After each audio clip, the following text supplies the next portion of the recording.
evening. You're watching the news at 6 with me, Ishan Rasmus. The news at 6 is all about the day's biggest developing stories and, of course, the earthquake that struck Nepal again today in large parts of North India as well. We'll be talking about that. We'll be getting you latest updates as well as analysis from a special guest. But first, the headlines we're tracking right now. Less than 3 weeks after the massive earthquake, multiple tremors rocked Nepal once again. Scores of people reported killed, hundreds are injured.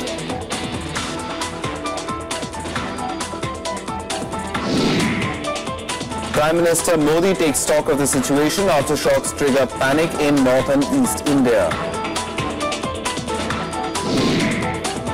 Congress Vice President Rahul Gandhi leads the charge against land acquisition bill in Lok Sabha, says the NDA government is misleading the country.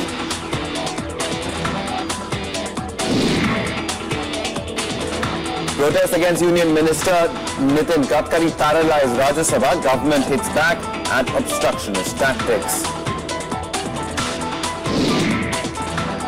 And after trading in green for the past 2 days, Sensex sees sharpest fall in 6 weeks, falls nearly 600 points.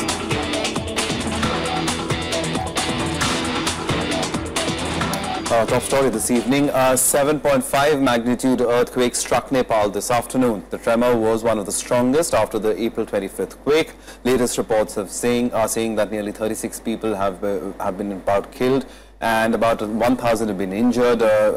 India has in fact responded to the tremors promptly, taking stock of the situation. Prime Minister Narendra Modi directed all authorities to be on alert for rescue and relief operations as required. Home Minister Rajnath Singh also said that the government and the NDRF was prepared for any eventuality. Quakes shook Nepal once again on Tuesday, bringing panic-stricken outdoors nearly 17 days after the massive tremor that killed 8,000 people in the Himalayan kingdom. The earthquake at 1:45 p.m. registered 7.4 on the Richter scale. I think it's a really big hit of earthquake because the gate has also slanted and every pole are moving like that they will fall again. That is the thing right now.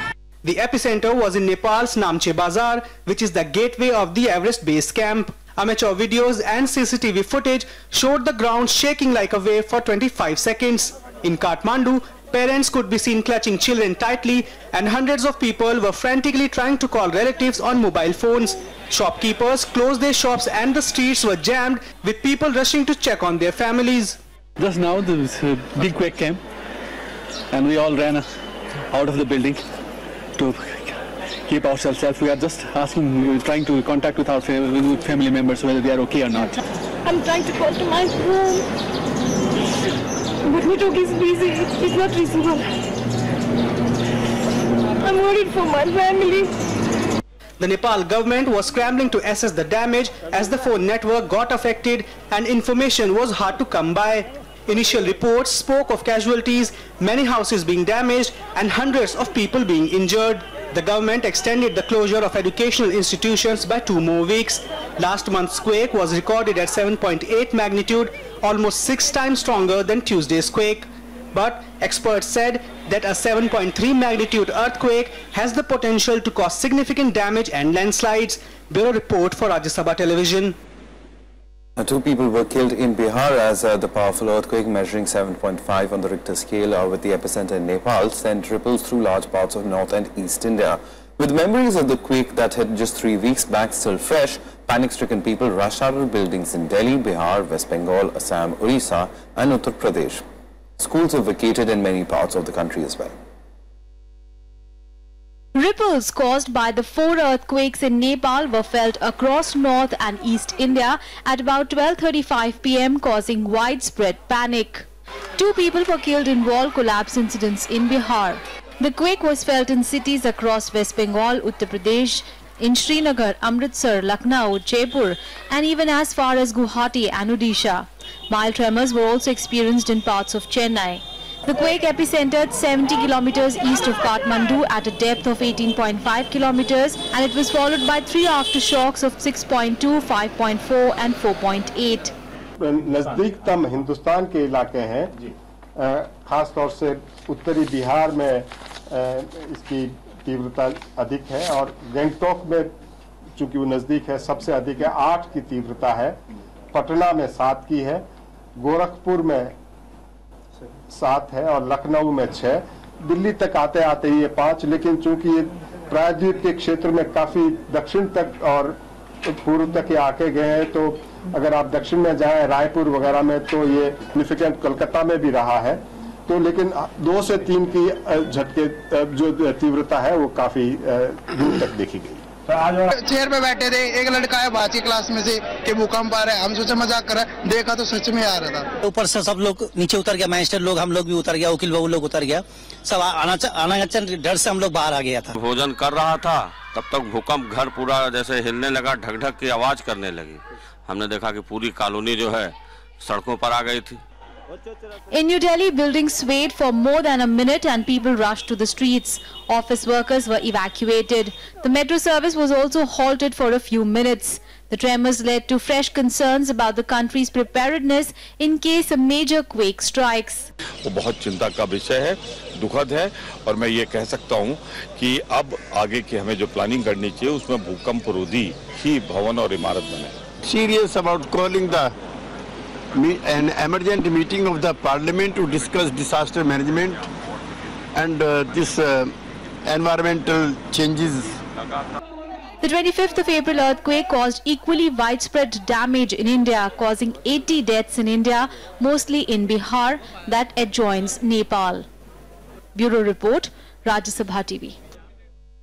And we're joined by P.R. Baidia, scientist at IMD, to help us understand what is really going on as far as the seismic activity is concerned, Mr. Baidia. How worried should we be? Or just explain for the benefit of our viewers what exactly is going on. And after that major quake, it was said that aftershocks would be felt, but this wouldn't really qualify as an aftershock, would it? No, actually, if we see the technical term, it can be taken as aftershocks, because this event has also occurred in the same place where the 6.9 magnitude occurred on 26th April. So technically in that sense it is an aftershocks, but of course this aftershocks, the magnitude is not so small as we normally expect.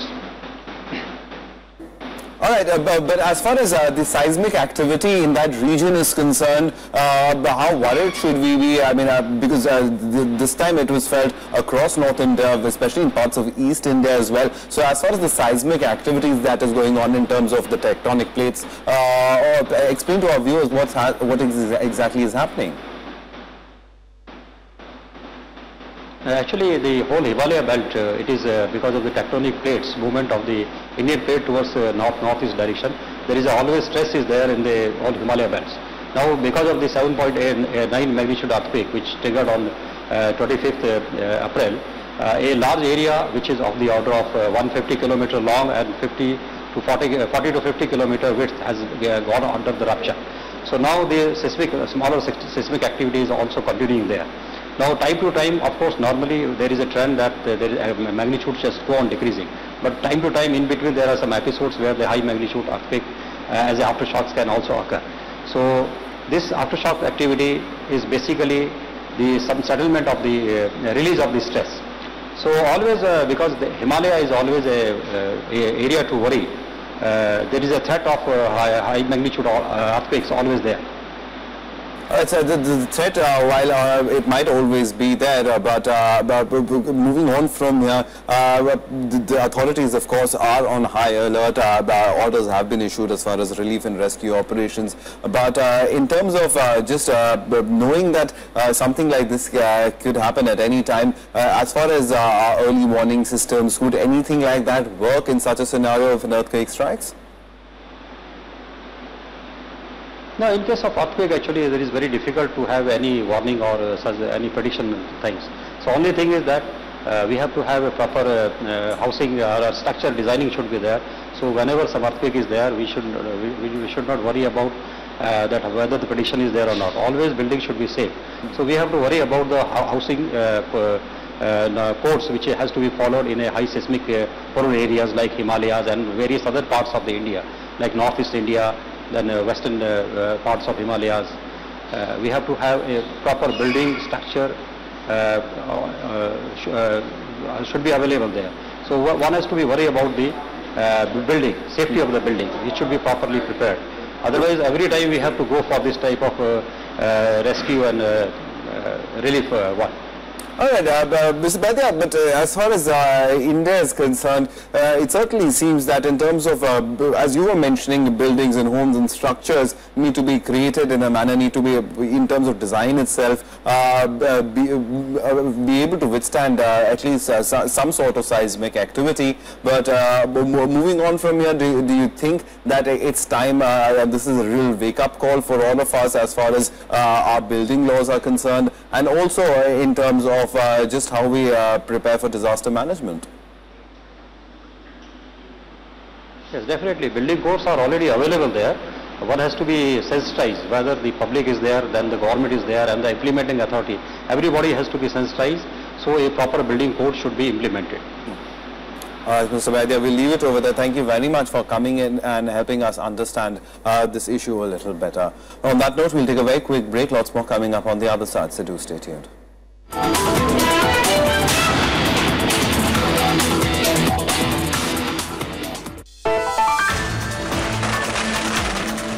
A clean chit for Jayalalitha after a 2-decade-long trial, dotted by twists and turns, doubts and question marks.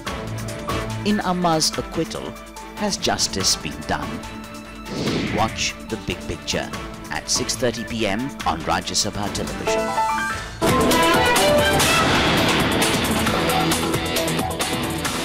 Welcome back. You're watching the news at 6. Now let's talk about what's been going on in Parliament. And in the Lok Sabha, Congress Vice President Rahul Gandhi led the charge against the land acquisition bill, attacking the Modi government for pushing forward the bill. He said the Congress took 2 years to bring the bill, which he claimed the NDA government murdered in a matter of days. Rahul also called for the government's defense of projects being stalled in the absence of the bill as a lie. He claimed that the government wanted to acquire land not in rural areas, but in places that are high in real estate.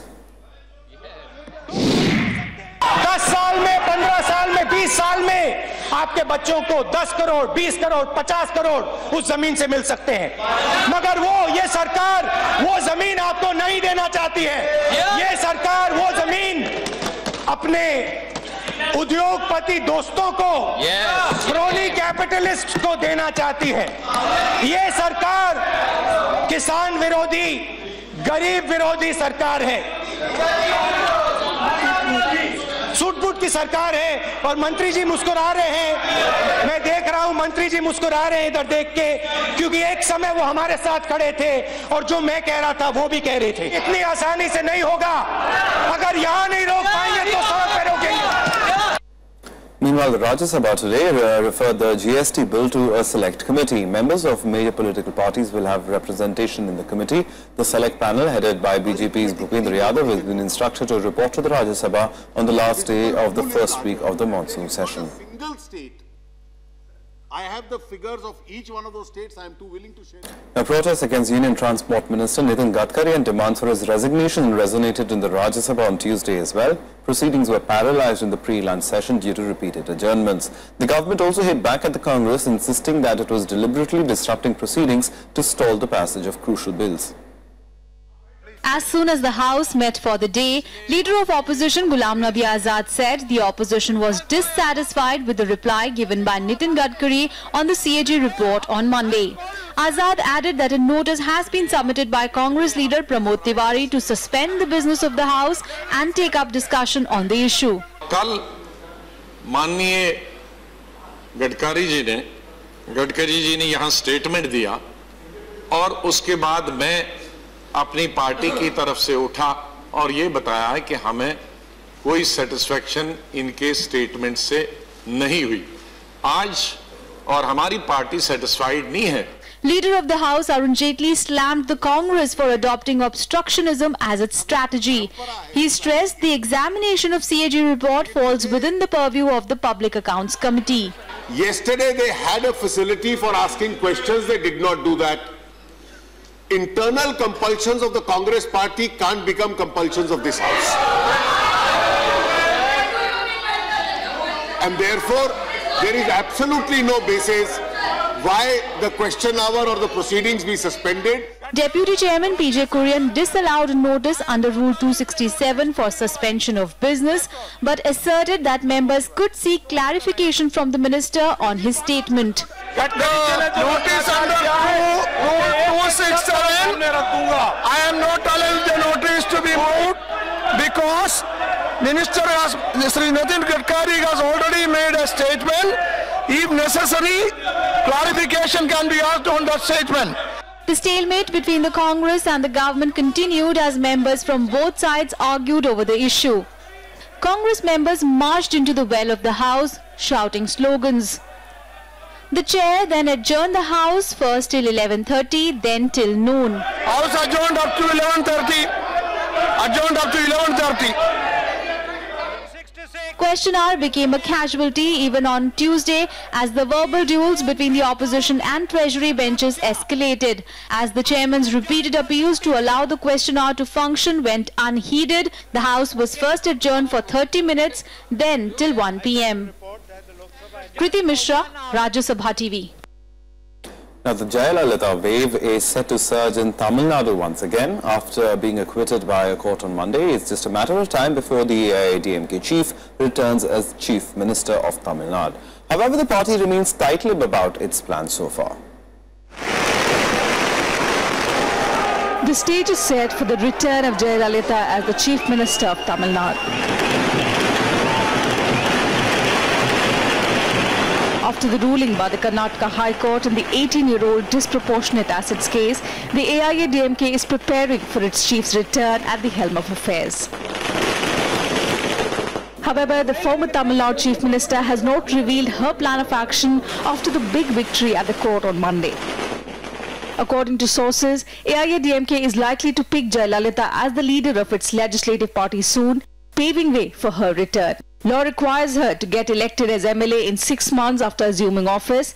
The second option before her is to call for an early elections that were otherwise due in 2016. The court acquittal in the case has come as a rude shock to the DMK. Its party chief M. Karunanidhi's only reaction to the verdict was that it is not the end. He said, and I quote, "What has been pronounced today is not the final verdict. I would like to remind one and all about Mahatma Gandhi saying that there is a court above all courts, and that is conscience." But for the AIADMK, the verdict was long overdue. ADMK cadres wholeheartedly welcomes the verdict from High Court of Bangalore, and after this verdict, immediately Amma will take the charge of CM in Tamil Nadu.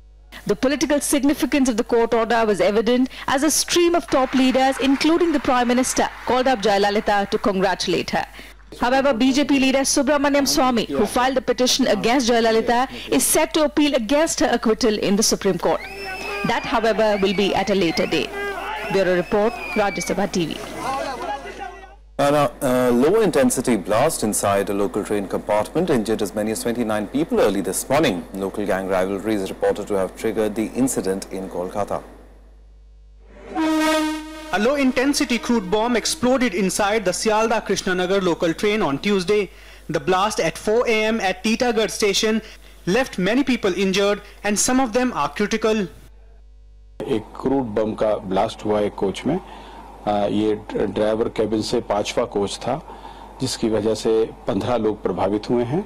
उनमें से 9 लोगों को तो प्राथमिक चिकित्सा देके first aid देके छोड़ दिया गया और 5 लोगों को बैरकपुर के जिला अस्पताल में एडमिट किया। बाद में उनको हम सियालदा के रेलवे अस्पताल में ले आए हैं और एक व्यक्ति को आरजी कर अस्पताल कलकत्ता में एडमिट किया है और स्थिति पूरी अब सामान्य हो चुकी है। हमारी ट्रेनों की आवक जावक नॉर्मल हो गई है।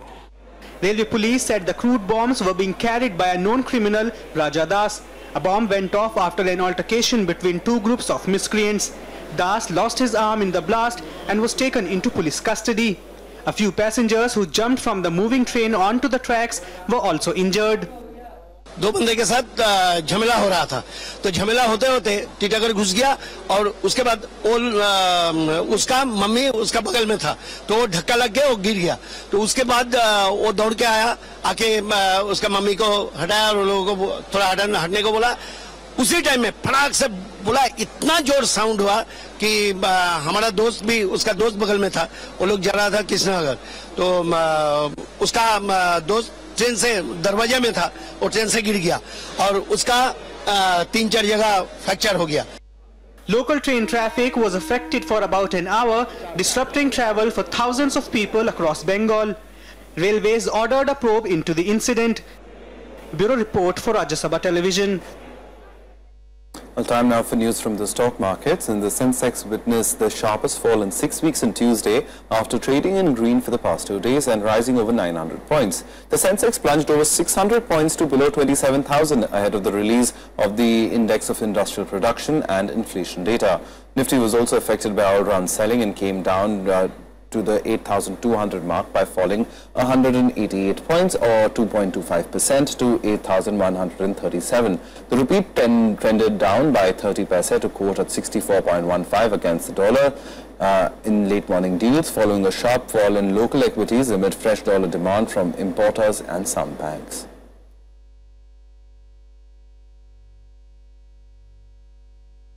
Let's take a look at all the other national news and updates in Nationwide. A fire broke out at a high-rise in New Delhi's Connaught Place on Tuesday morning. At least 20 fire tenders were rushed in to douse the fire. Fire service department said everyone was evacuated. The cause of the fire is yet to be ascertained. The 5-judge bench will continue hearing on a National Judicial Appointments Commission case after the Supreme Court declined the government's plea for a 9 or 11 judge bench. The centre wanted a larger bench since 2 judgments of 1990s that had established collegiate system would require a reconsideration. Bus transport services were crippled in Delhi due to a strike by DTC employees. The striking employees, who were demanding a compensation of 1 crore rupees for the relatives of a driver who was killed by a 19-year-old boy, ended the strike late in the evening. The Delhi government imposed Essential Services Maintenance Act against the striking staff.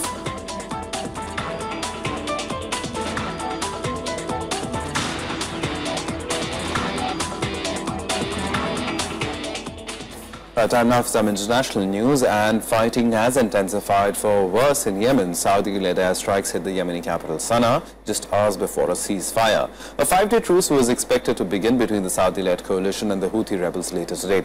The coalition hit back a day after rebels shot down a Moroccan fighter jet that was taking part in the Saudi-led campaign.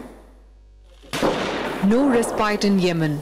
Explosions, airstrikes and fresh fighting jolted residents hours before the 5-day ceasefire was set to begin. The truce called by the Saudi-led coalition and the Houthi rebels is intended to facilitate shipments of food and medicine to the war-torn country. هذا العمل عمل غير مبرر ومستهجن ضد الشعب اليمني، وأنا واحد من الشعب اليمني.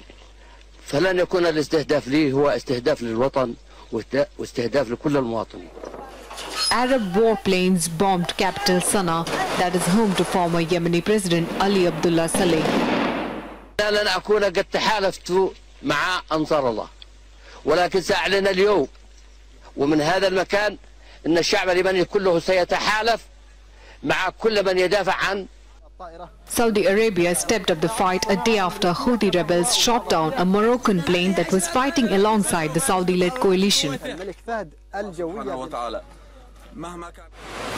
Reports suggest that Saudi Arabia is sending a larger strike force to its borders. With both sides unrelenting, there seems no end to the troubles in Yemen. Bureau Report, Rajya Sabha TV. Badgered by deadlines and the possibility of implementing painful economic reforms, Greece has been left in the lurch. EU finance ministers met in Brussels to hear what reforms Greece is ready to accept in exchange for fresh cash from its creditors. Risking an exit from Eurozone, Greece is running out of both time and money. Averting immediate fears of a default, Greece bargained itself a few more weeks before it faces the liquidity crisis. The situation has gone from bad to worse, with crucial differences remaining between Greece and its creditors. Greek Foreign Minister warned they could be staring at a terribly urgent financial situation in the next couple of weeks. I shall be frank with you. The liquidity issue is a terribly urgent issue. This is common knowledge. Let's not beat about the bush and pretend otherwise. But Greece is still trying to fend off a referendum on the unpopular economic reforms considered during negotiations. The meeting in Brussels with EU ministers brought up varied views, with Germany suggesting it to opt for the referendum. Eurogroup chairman Jerome Dijsselbloem reiterated the necessity of an agreement, but cautioned that a referendum would further delay the disbursement of the frozen bailout aid. A referendum is always available to the government and to the President of the Republic in order to elicit the support of the Greek people when it comes to pivotal decisions that need to be made. There is no commitment to use it. It is a tool which is available to the Greek government. At the moment, it's not something that is on the radar screen as far as we are concerned. It's of course vital not only that we have an agreement on paper, but it's also that it's being implemented before we start dispersing.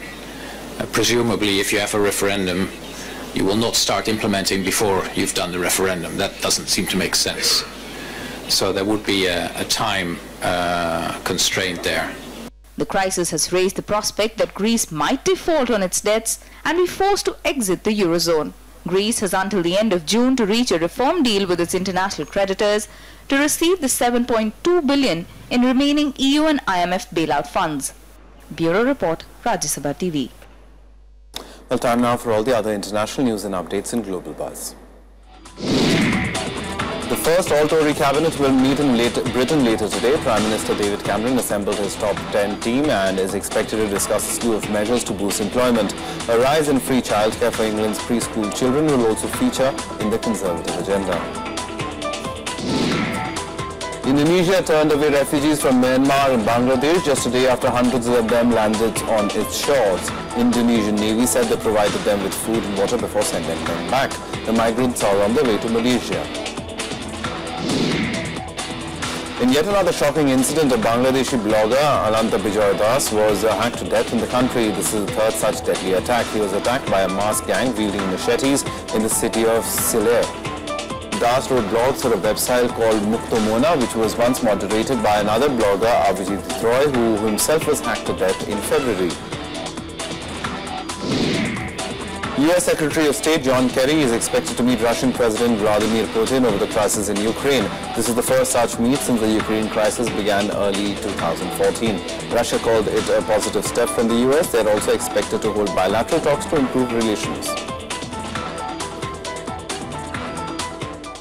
And that's all from us. Goodbye.